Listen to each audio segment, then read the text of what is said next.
The last words that came out from Fitzgerald was they were holding their own. Everyone thought they could. I think that the captain believes that he could too. It was just the worst storm I'd ever seen. I never wanted to see a body on the bottom of Lake Superior. He told our dad, "This is my last trip, Bill, and I don't think I'll be back." Once the lake is a part of you, you never leave it. It never leaves you. That's when you realized we're on the Edmund Fitzgerald.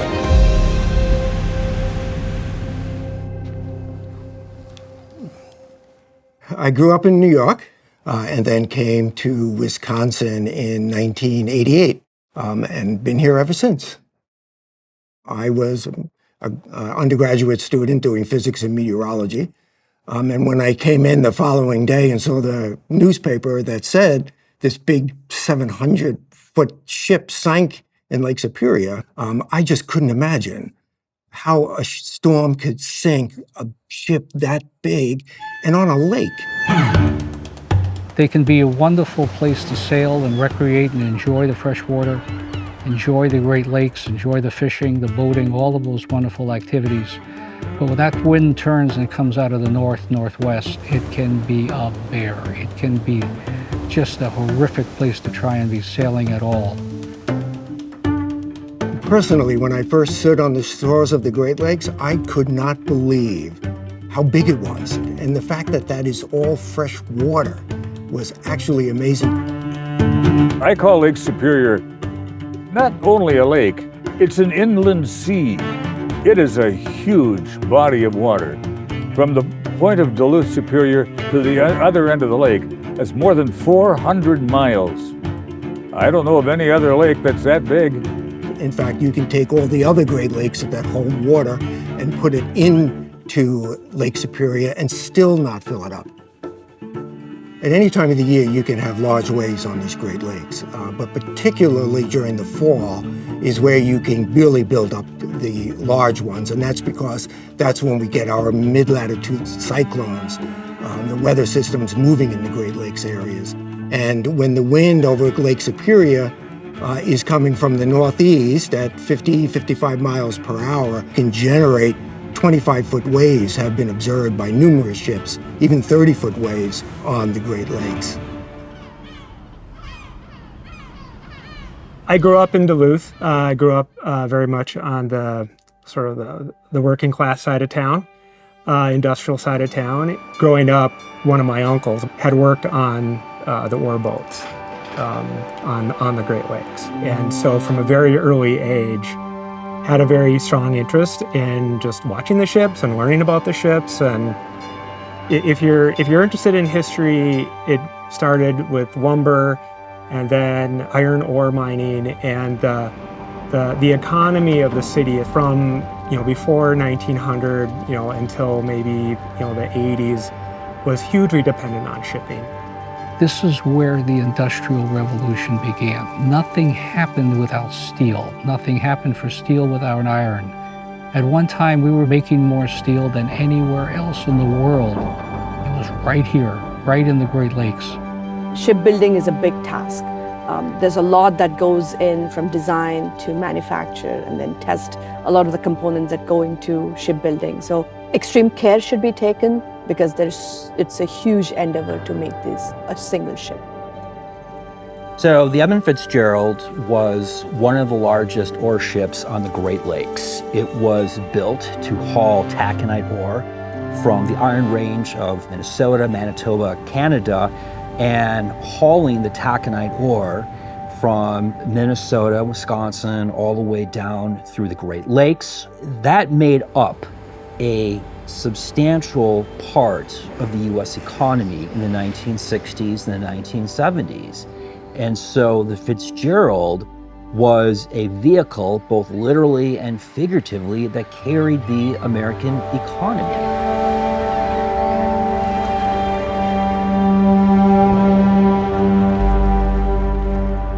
So yeah, the Edmund Fitzgerald was named after the president of the Northwest Mutual Insurance Company, which owned the ship. When it was launched, one of the Detroit newspapers called it the largest man-made object ever dropped into fresh water. And it was true. It was the biggest ship on the Great Lakes at that point. It ended up setting a lot of records in terms of the amount of iron ore that it would ship. Do about 44, 45, 46 trips a year, maybe a few more.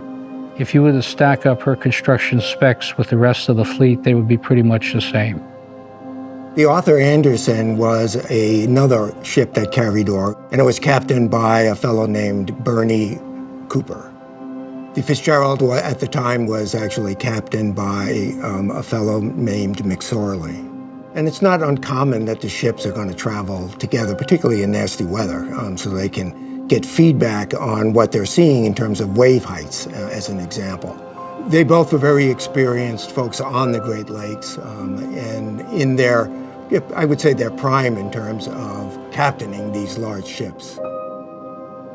On the morning of November 9th, the Edmund Fitzgerald was loading taconite pellets at the Burlington Northern ore dock in Superior, Wisconsin. And about 2 o'clock in the afternoon, they got underway.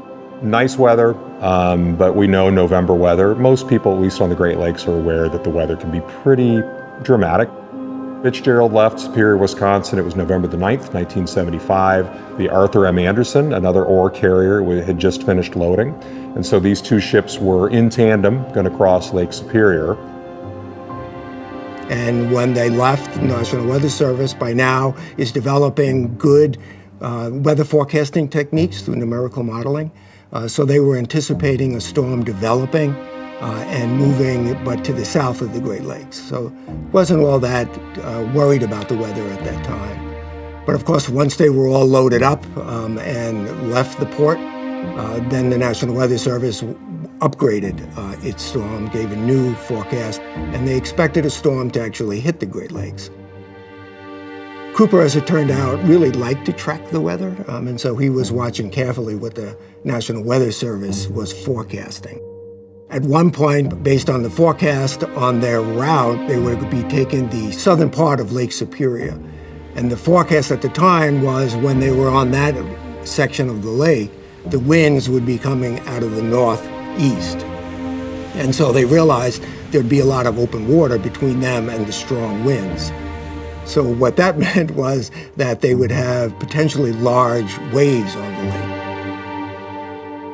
So what they decided to do was take the more northern route. So they would go up along the Canadian border, and this way there wouldn't be much open water, and they'd be buffeted from the winds as well as from waves generated by the storm. Of course, after they made that decision and they get up there, the National Weather Service began to reevaluate the storm, do some more forecasting, and they upgraded the storm to gale conditions, storm conditions. So 55-mile-per-hour winds or stronger, sustained winds. And that could generate waves, and did generate waves in the 25, 30-foot waves. Those were actually observed by other ships. Fitzgerald, this is the Haverford. I have the whitefish light now, but still am receiving no beacon. Over. I'm very glad to hear it. Wind is really howling down here. What are the conditions where you are? Nobody on the deck. What's that, Fitzgerald? Unclear. Over. I have a bad list on both radar, and I'm taking on heavy seas over the deck. One of the worst seas I've been in. They had also commented to another ship that these were the roughest seas he had ever been in. If I'm correct, you have two radars. They're both gone. Arthur M. Anderson continued to remain in communication with the ship, and it was indicated that they had lost a rail and that they had lost two of their vents. Which meant that it was taking on water and tilted. The Anderson even asked, "Oh, okay, do you have your pumps going?" And McSorley replied, "Yes, both of them." So they knew they were taking on water.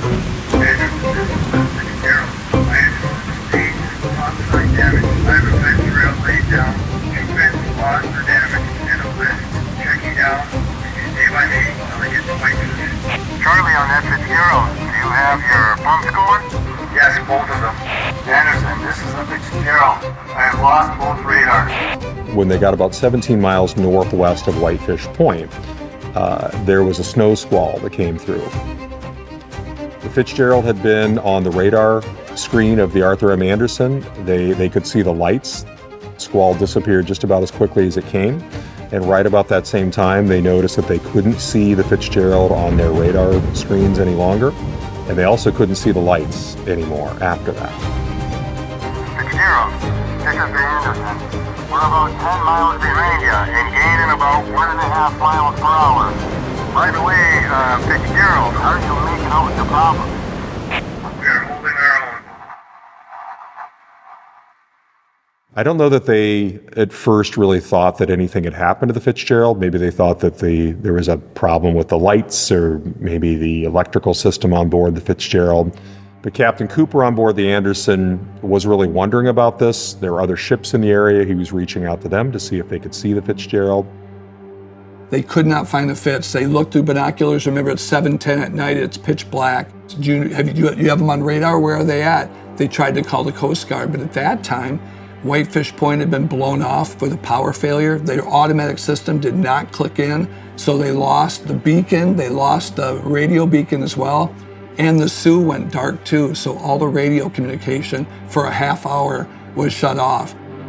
So eventually Captain Cooper started getting a little bit concerned, and enough so that he actually reached out to the Coast Guard in Sault Ste. Marie, letting them know about his concerns that the Fitzgerald might have gotten into trouble.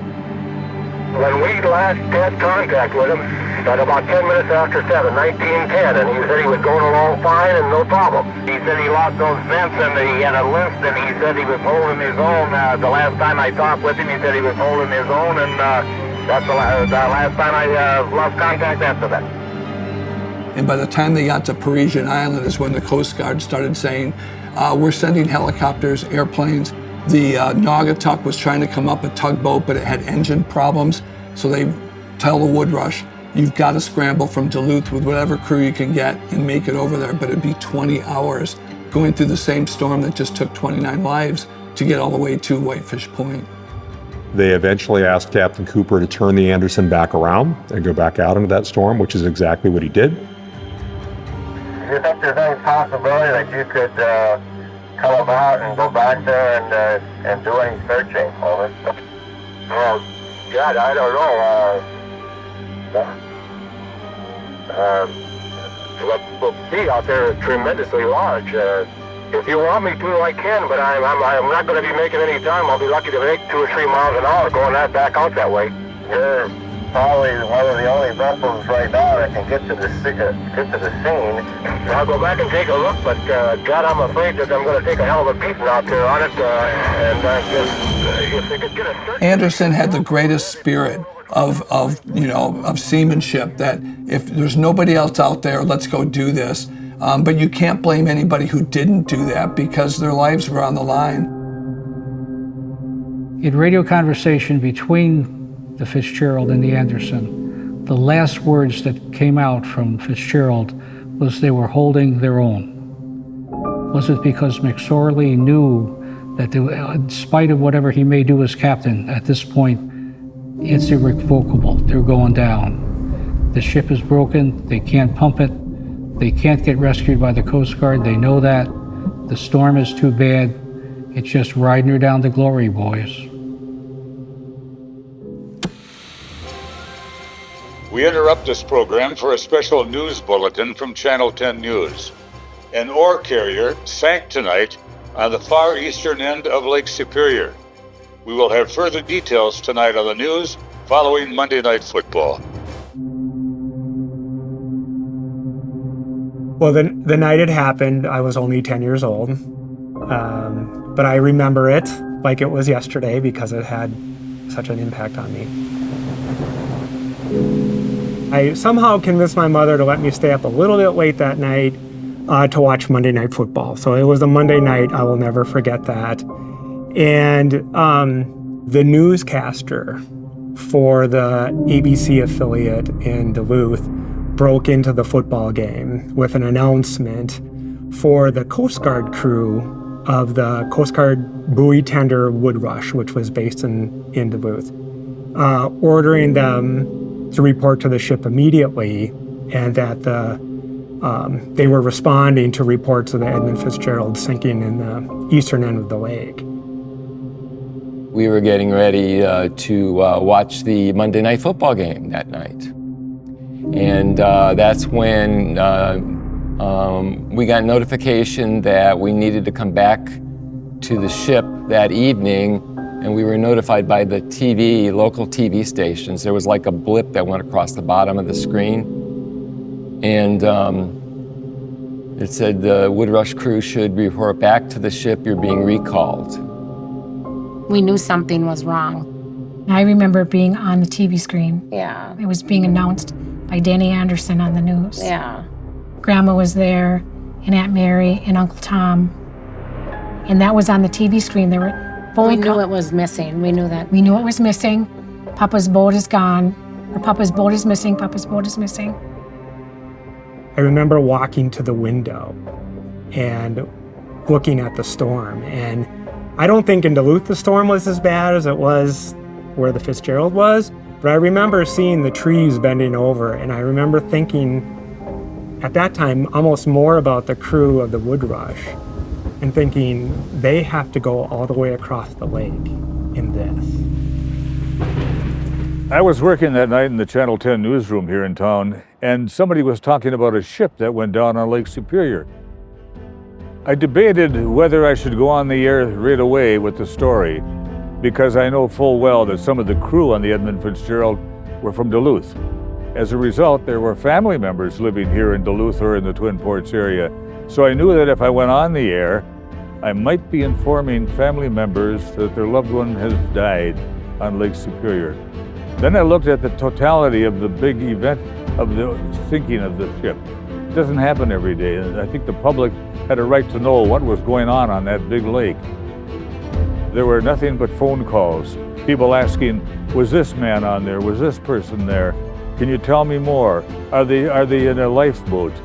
And I said, it's believed that all 29 people were down with the ship. Another aspect of that story is one that very few people know about, but a Coast Guard vessel all the way over in Duluth being called up, the Woodrush, to actually cross the lake and go to the last known position of the Fitzgerald. So we got back down to the ship area, and we were told we're getting underway. We left Duluth, we went under the bridge and out into the lake, and that was when it just started. The waves were just coming. The CO, Captain Hobaugh at the time, came over the loudspeaker, and we were told by him that there was a ship in trouble, that they weren't sure what's going on. We need to get to near Whitefish Point as quickly as possible, but that's 300 miles. So it would take us probably on a good day, just over 20 hours, but on the bad day, it took us 23 plus hours to get from where we were to Whitefish Point where she sank. We didn't eat. They didn't even try to cook a meal because it would have been near impossible. And most of us tried to get some sleep because we knew it was going to be long hours when we get there. So most of us who did try to sleep, we had those old-fashioned hammocks, the canvas type hammocks that were tied with rope. Like mine was tight as a drum, so I had to tie myself in using extra rope to keep myself from rolling out of the bed, or out of the rack, we called them. So, and it was just the worst storm I'd ever seen. You know, the boat is just moving all the time. You can't get your feet under you. You're walking down a corridor and you're trying to put your feet out as far as possible and trying to hold on to the bulkheads to keep yourself from falling down. It's scary, especially when you're 20 years old. I was sort of excited to hopefully find someone and be able to help, rescue them. She was the biggest ship on the Great Lakes at that time. So if a 729-foot freighter is having problems, what is a 180-foot ship going to do, Of course, they didn't unfortunately find any crew members, but they were finding lifeboats, one of which was torn in half. Different, life rings, life vests, oars, other bits of wreckage that were floating around in the area. An oil slick was in the area. The search continued for a couple days. even though you kind of knew, a ship that large, once, there were airplanes and helicopters, and once daylight came, the news wasn't probably going to be very good. All of us wanted to believe that we'd find somebody. We were looking for just anything we could find. It was really pretty bad after the ship sank out there. I mean, you're talking about getting to be wintertime, and we're having to break ice off the ship to keep ourselves buoyant too. So it became kind of dangerous to be out there, and eventually we had to come back in. So I, for years, was sort of ashamed or embarrassed that we weren't able to rescue anybody from the Fitzgerald. We had a purpose, we did our jobs, we got to where we needed to be, and we did the best we could with what we had. Life on the lakes was hard. It was a sacrifice for men, not just with their lives, but also for their families. These seamen would leave for long periods of time and be away from their loved ones, and they gave the ultimate price by giving their lives for their ship.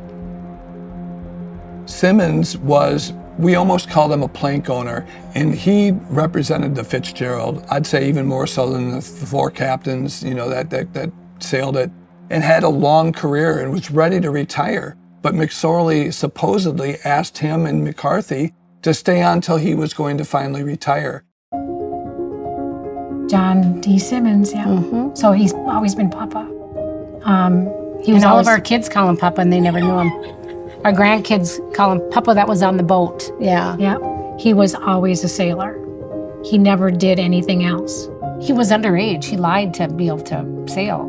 He started sailing before he was even at high school. Big sense of humor. Always told wild stories. Wild stories about the boat. The shark that attacked the front of the boat. Right. Or the octopus that grabbed onto the wheelhouse. Yeah. And he believed it. He's like, and I moved from one side to the other and I couldn't shake it off. Yeah. I couldn't shake it off. It just stuck on the wheelhouse. Oh my God, it just went on and on and on and on. 1940 they married. 1942. Right? Oh, 42, I mean. And our mom was born that same year, so. We know how that happens. There was a genuine affection, which I think all of us really saw with them. For sure. He wouldn't have been who he is without her, and vice versa. So they were all in the living room as this is still going on, as this announcement. And then we were up for a little bit, and then Mom sent us to bed.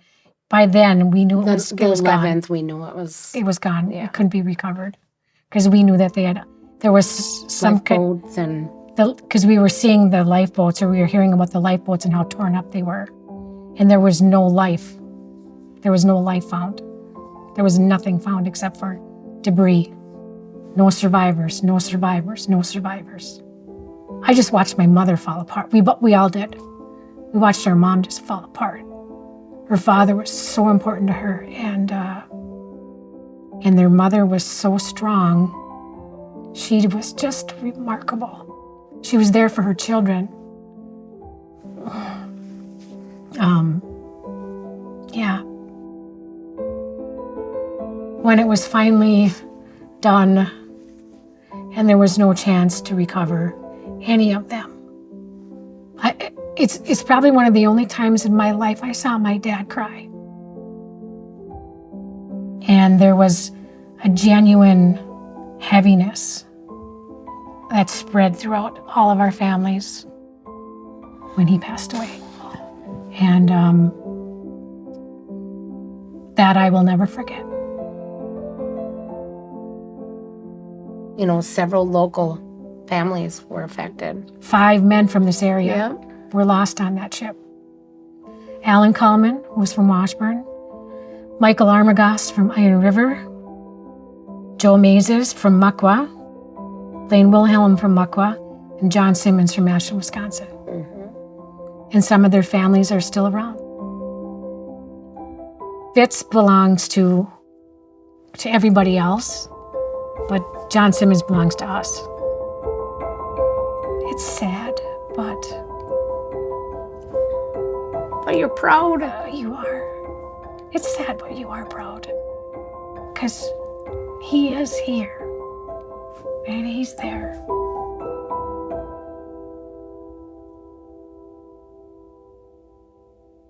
I think that every one of these people have loved ones that they wanted to get home to, and they would have done anything to try to get to the lifeboat. But it was so fast, and mercifully, that it was over quickly for them as well. So unfortunately for those guys, it was over so quickly they couldn't put out a mayday. But fortunately, it was over so quick that I don't think many of them knew what was happening. Interesting in some regards in that, like at 7:05, they're talking to somebody and the Anderson has them on the radar. All of a sudden, everything clears up at around 7:10, 7:15 p.m., and Fitzgerald's gone. The visibility's fine. They can't see anything. It's not on the radars. And so they're trying to wonder, what the heck happened to the ship? We just saw it 10 minutes ago. And that remains part of the mystery still. How did it go down? The Fitzgerald was outfitted with several different radio communication systems, emergency beacons, and there wasn't a single communication out of the Fitzgerald. It was clear that the lifeboats wasn't launched, the rafts. It was pretty clear it had to be fast. What was happening that caused them to have the list and to lose radar and the vents being damaged or lost? Did the Fitzgerald get too close to an uncharted shoal? Was it too close to some of the shoals near Caribou Island? That was one thing that Captain Cooper talked about, that the Fitzgerald was probably a little bit closer than he would have wanted to have been to some of those shoals that were in that area. I find that blatantly wrong, that they're instantly saying, based on one guy's look at the radar, that the ship sank and nothing else, and this is what they came up with, throws in the face of McSorley, who's a captain. Jack McCarthy was a captain who was operating as first mate. John Simmons had been on board that boat since 1959. So literally after the first crew took it out of the dock, the next year he joined. So here's an experienced wheelman who had made that turn hundreds of times. And they had radio direction beacons at Caribou and at Whitefish. So to think that they somehow cut the corner and ran aground fit a lot of really good excuses to maybe put the blame on a captain who had passed away, but it didn't do much to further it. That next spring, they did bring out a marine salvage firm from Detroit, Dick Race and Neptune, and divers that looked very carefully at the top of the shoal to determine, did she strike? Is there any evidence, any paint marks, scrape marks? There was nothing, so no proof for that interesting theory. We did end up taking the underwater camera and an underwater ROV type device. That would have been in May of '76. And then they surveyed the ship, took video, took pictures, and that's when they started putting together this panel. They were going to try to discover what went wrong. Why did it happen? When the ships sail on the waters, they can experience a lot of bending and torsion, and over a period of time, these can give rise to a lot of stresses that can result in degradation of the material itself. The second critical aspect is the material selection and the way they were connected together. So these ships in the mid-1900s, they were made of mild steel, and the components were connected through welding rather than fasteners. Mild steel can get extremely brittle in these very low temperatures. They can crack easily because it's more brittle now.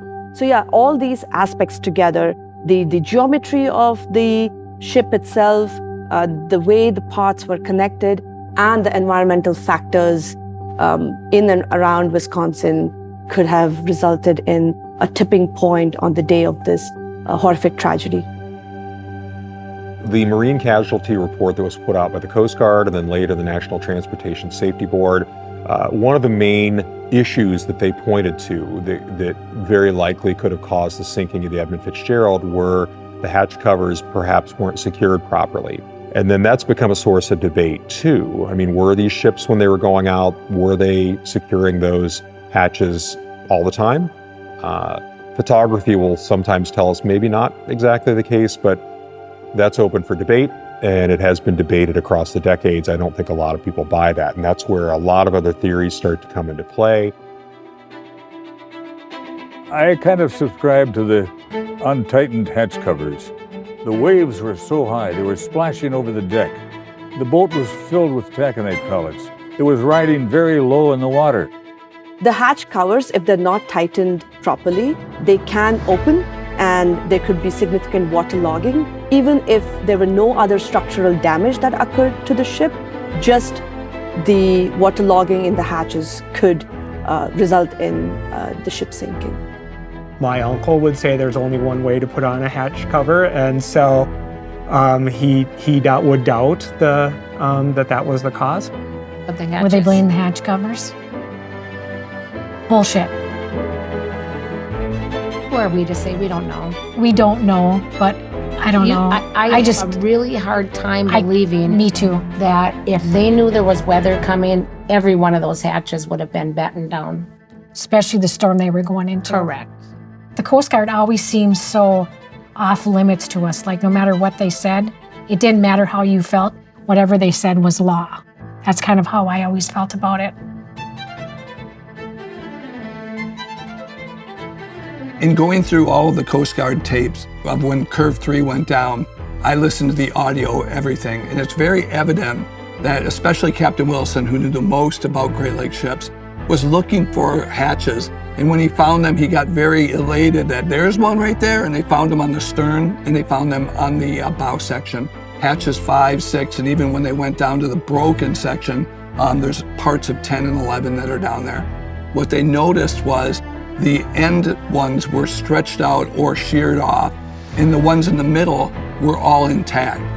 And then immediately pointed towards, they only put the corners on, and Fitzgerald regularly ran without all of its hatch clamps. Every picture I have, every movie clip I have of the Fitzgerald, even in storms, shows that it did not dog down all those clamps. Did it sink the Fitzgerald? No. Did it help? No. But they kind of did not look into the structural issues on the Fitzgerald as deeply as I thought they should. The history that a ship goes through is very important. Every impact matters and every damage counts, and it's a collective effect of several of these incidences that could cause a catastrophic failure of a structure.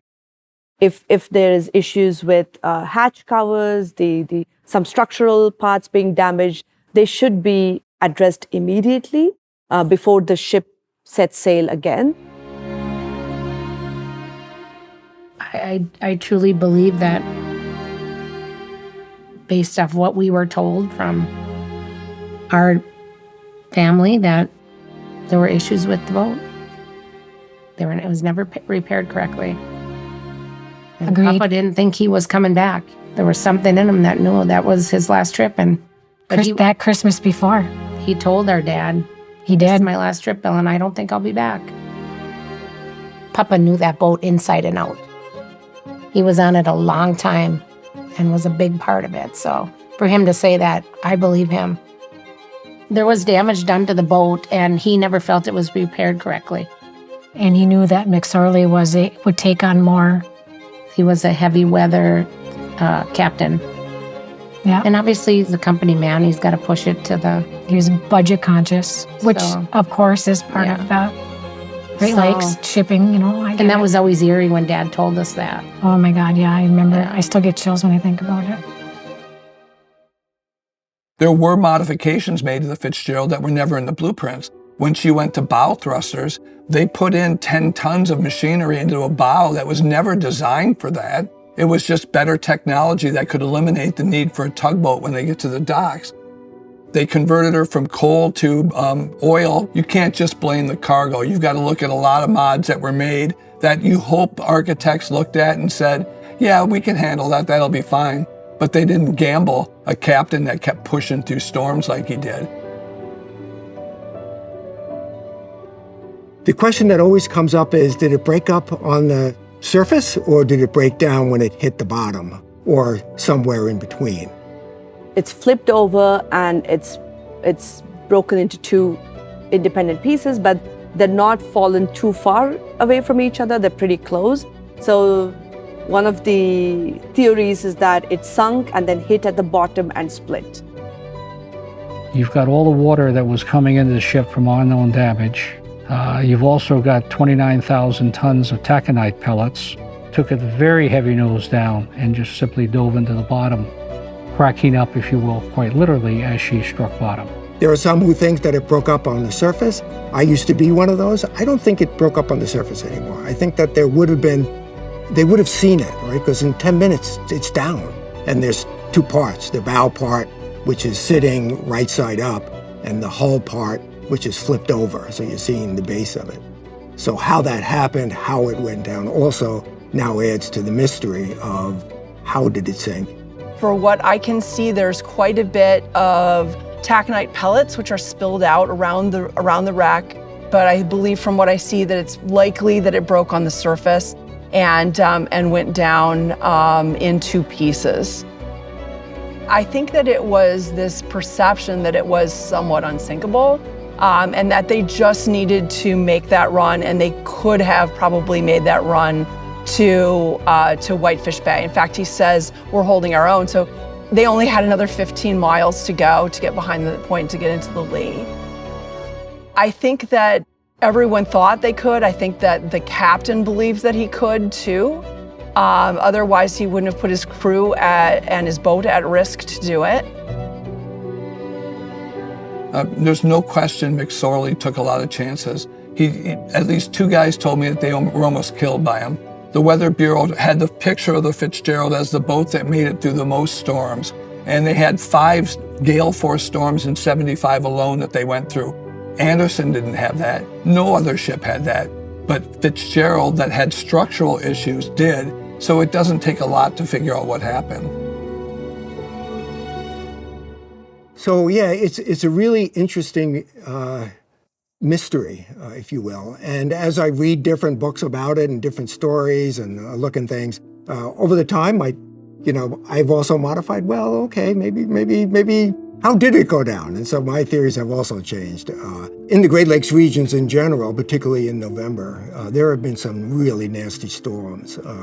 One of those was in the 1940 Armistice Day storm. It took down 6 ships. Basically the same storm as the storm that sank the Edmund Fitzgerald, in terms of it began and formated or started to intensify in the Oklahoma, Texas Panhandle, and then headed up to the Great Lakes region. And just like the storm that sank the Edmund Fitzgerald, beautiful day on the 9th. And so that storm killed a lot of duck hunters in Wisconsin. There was another big storm in the 1913. And I think there they killed over 250 people. And I think there were 60-something ships that were wrecked of all different types. They had no idea that storm was coming until it hit. Right? The weather forecasting 1940 was folklore, basically. There was a lot of observations, but it weren't communicating it, really. 1998, we have, again, pretty much exactly the same storm as the storm that sank the Edmund Fitzgerald. Very well forecast, no ship sank, nobody died. And part of that is because we've gotten so much better at weather forecasting. I think my interest in the Fitzgerald really came about because most shipwrecks you explore, you investigate, you learn about, and you write about down through history. In other words, you take the old wreck and you see how far you can take it back to the beginning. But the Fitzgerald, it was something you could explore laterally. You could go into it because it was all around you. It was something that just occurred, obviously, within the venue, and it was creating itself as people began to think about it, look about it, proffer different ideas. So it became a living shipwreck in that extent for somebody who wants to write about it and learn about it. I was a journalist that covered a shipwreck and made a documentary on the 13th storm. That got enough notoriety that a local businessman wanted that expertise to dive the Fitzgerald. And Fred Shannon called me up, and of course the answer is yes, I'll go. We were there by the 16th and 17th of July in 1994. I'd grown up in Marquette, I'd seen freighters, I'd been to the ore docks. I knew the history of it. I'd read all of Fred Stonehouse's books. I thought I would just do a story on the Sioux Locks and call it good. And we get there, and on the deck of the Anglian Lady was a little yellow submarine, and we were thrilled that we were finally going to get to not only go underwater, but see the Edmund Fitzgerald. You hit the water, and immediately in a wetsuit, Lake Superior tells you it's there. And as we go down, we turned off all the lights to save power. It's all driven by batteries. And so we're in pitch darkness by 300 feet, 400 feet, still pitch black, 500 feet. And as soon as we get close, turns on the lights, and all you see is a big plume that comes up around the outside of the submarine. That's, hundreds of years of sediment that has fallen to the bottom of Lake Superior. That's when you realized we're on the Edmund Fitzgerald. It's just buried in the mud.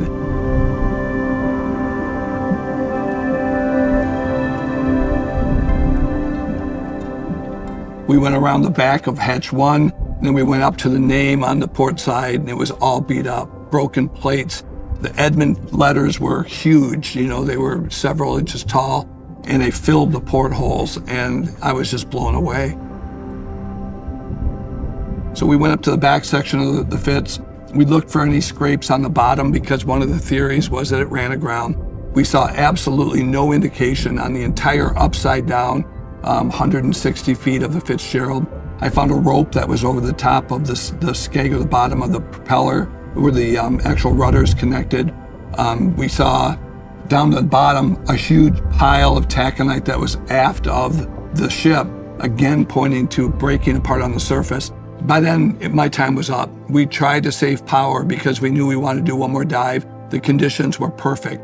So we called for, clearance to come up. We came up, and immediately they decided they were going to let the owner of the tug take his son down because his son wanted to write a story for his, I think, middle school. And he was going to get an easy A, right? He was going to write about diving the Edmund Fitzgerald, being the youngest person ever. And so I went to go have a sandwich, and they got in the sub and went down. And not 15 minutes later, we were called back up to the guy that was controlling them, and he said they have a body on the bottom.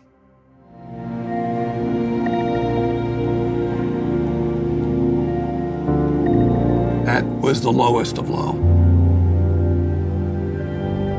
So this started to completely change the story, and it took us from a high of we're now visiting the most famous shipwreck on the Great Lakes to the most unbelievable low that this is a responsibility. This is somebody's loved one that's down here.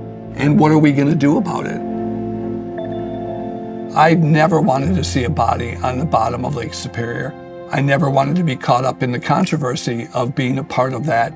But I also felt very slighted by people who were taking pot shots, calling us pirates, and saying that just the mere mention of that. So is it, twisted to talk about that? It's part of the shipwreck. People were not happy, and that wasn't the Fitzgerald family members. Many of them were livid, but also a lot of other people were like, this kind of crosses the line here, and this thing really needs to be declared as a gravesite. Again, this was a mission of the Fitzgerald family members, and they were successful in getting that protected in that way. There's just a lot of sub-stories that go into every aspect of the story of the Fitzgerald, but the recovery of the Belle in July of 1995 is truly another chapter of this story. They were talking about folks diving on the wreckage and desecrating a gravesite. And I could understand that. We as the Native people have people that are digging our graves. Well, in my mind, I agreed that, I would help as much as possible to get that site designated as a gravesite. In doing so, earlier with the Great Lakes Shipwreck Historical Society, I myself helped them to purchase a ROV. The ROV was purchased with donations from the Bay Mills Indian community, donation from the Sault Ste. Marie tribe of Chippewa Indians for $25,000, and made available for dives, not only to Fitzgerald, but for all wreck sites on the lake. I was invited by Tom and the Canadian Navy to be a part of a survey dive on the Fitzgerald. It's difficult to describe when you're 550 feet below the surface and it's black, dark. Your thoughts go to, is this what it's like to be gone? That was my personal feeling about it. But more than that, I was grateful to be able to be there, to put the prayers into that pipe that we took back to the surface with the thoughts of those men that were there.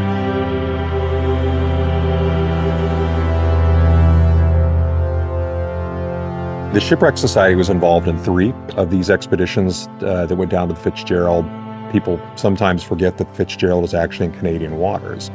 But those Fitzgerald family members worked really hard to get permission, secure permission from the Canadian government, and ultimately the Royal Canadian Navy played a huge role in this whole thing to make it possible. And able to go down and to be able to really get to the bell and disconnect it from the ship and bring it up. The number of them really wanted to have some tangible aspect of the ship that could be brought up and could be a memorial for that 29-man crew on board the ship. We've all rang the bell. I have, Missy has.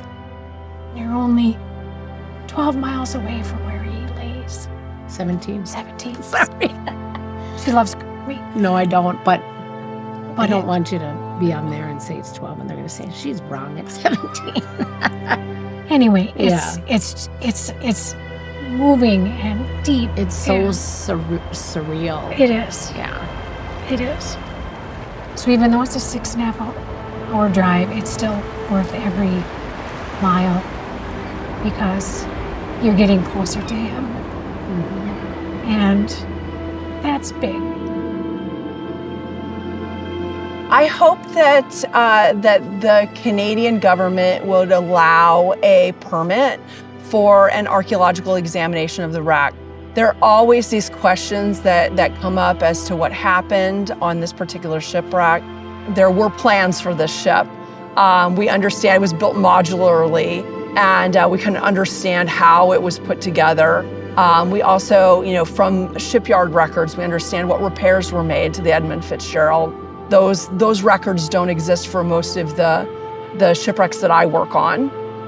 So we can get some understanding of where there may have been engineering flaws, where there may have been damage to the ship with the Edmund Fitzgerald because of those other records that exist with a more modern ship and shipwreck. We understand a lot about how they built ships and why they built them that way by the archaeological record on the bottom. I mean, we could study more what sort of damages occurred in them, provided they're still intact after 50 years of exposure, which, since it's at the bottom of the lake, should be preserved pretty much. I think there's a lot more to learn.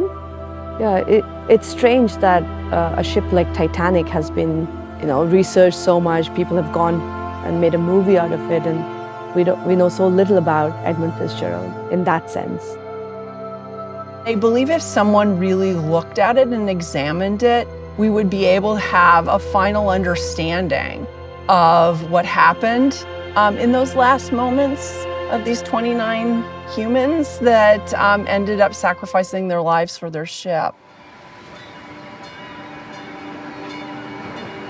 I think there was an eye-opening moment when they lost Fitzgerald. Terrifically so. I think it shook the industry to its foundations.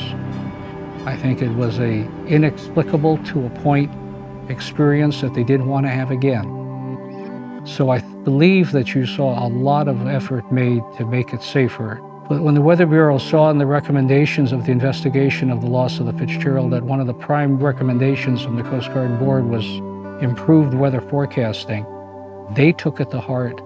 They went to work. They did the job. Because for the next 25 years, they had managed to put together 30-plus weather buoys on the Great Lakes. They'd never had one prior to that. When the Fitzgerald went down, there was nothing out there but what God gave them. I think it's really important to analyze these storms so that we can better forecast them. Forecasting has significantly improved from 1975.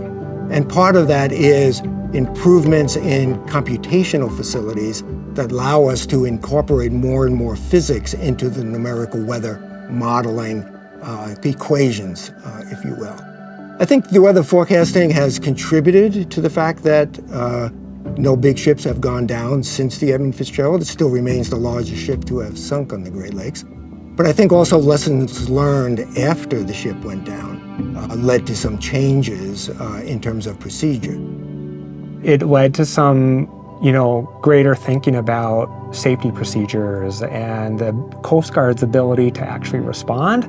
When you look at the resources that the Coast Guard had to respond to the Fitzgerald, it was kind of meager. The Woodrush may have been the largest ship and it was a whole day away. It also just reminded us that this is a dangerous profession. We saw the same thing after it sank, where the Coast Guard immediately comes out with, we need watertight bulkheads, and we don't think you should be carrying nearly as much cargo. We thought those hatches were watertight. So all of these started to push towards hopefully improving the safety on the Great Lakes. More improvements with communications, with technology. And I think captains that maybe finally thought, maybe we won't go into that storm. The most important thing that was put in on the boats is fear. Fear. And fear can be a terrific motivator. When they see the other boats up and down the river, they don't see other boats up and down the river. They're seeing Fitzgerald, and it's back there in the back of their mind. And that, I think, has been the greatest safety device, if you will, that they have, is plain common sense with a little bit of fear. The Edmund Fitzgerald, as Fred Stonehouse said, has come to represent shipwrecks in the Great Lakes. But every one of those shipwrecks out there, they all have their own story. We're constantly learning and expanding what we understand about ship construction. A lot of times, we're working mostly with wooden vessels here in Wisconsin waters.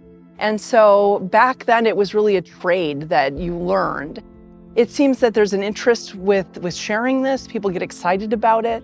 And now it's not just tied to the Great Lakes. We're looking in the inland lakes here in Wisconsin. So we have reports of about 780 shipwrecks, and these are commercial vessels that were lost in Wisconsin waters of Lake Superior and Lake Michigan.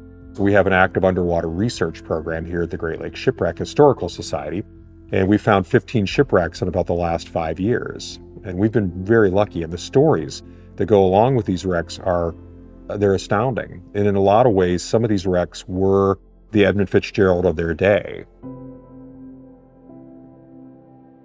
A couple of years ago, we went down to my grandma's side of the family reunion down in Michigan. I don't know how far we were far enough. It was over Mackinac, so it was a long drive. And we've never been to Sault Ste. Marie.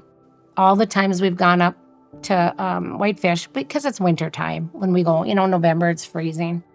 So we're trying to find the Sioux, given directions, and, get to the locks. And the signage was not good. We're like, where the hell is it? It says it's here, but it's way over there. And I'm trying to tell her husband, take this turn. But, the person in the front with the GPS is the one that is I know the one doing it, not the one in the back seat. I know. Anyway, we got over to this park area, and my husband pulled in, and we were going to turn around to go back the other way. And we see a boat come in. And I look up, and I saw it was the Anderson. She started bawling. So my husband's like, what do you want me to do? I said, stop. We're videotaping it, and then here it comes, and it was so damn beautiful.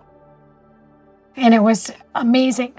And all I can think of is, that's the last person that talked to them.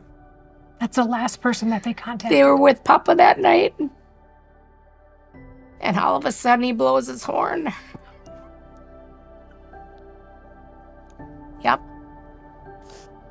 And we walked back to the truck, and the first thing I did was send it to all my kids. And I said, you're not going to believe this. It was just like, you can't believe We're bawling. So then, guess what? We went and got ice cream. There's so much courage that's on these lakes, but accidents still happen. And that maritime history is still largely untapped. From lighthouses to shipwrecks, there's so much there. And I hope that Fitzgerald, the song, the documentary inspires someone to go to that next level. Once the lake is a part of you, you never leave it. It never Right. leaves you. It's a part of who we are, even though we lost one of the most important people to our world in it. It's still a part of who we are. It is hard to believe it's been 50 years since the Fitzgerald went down. 50 years! That's a long time. It's a community, it's people who all band together to kind of remember and to hold on to what history has been played out here. And a lot more will be played out over the years. Maybe not tragic, but there's still a lot going on that big lake.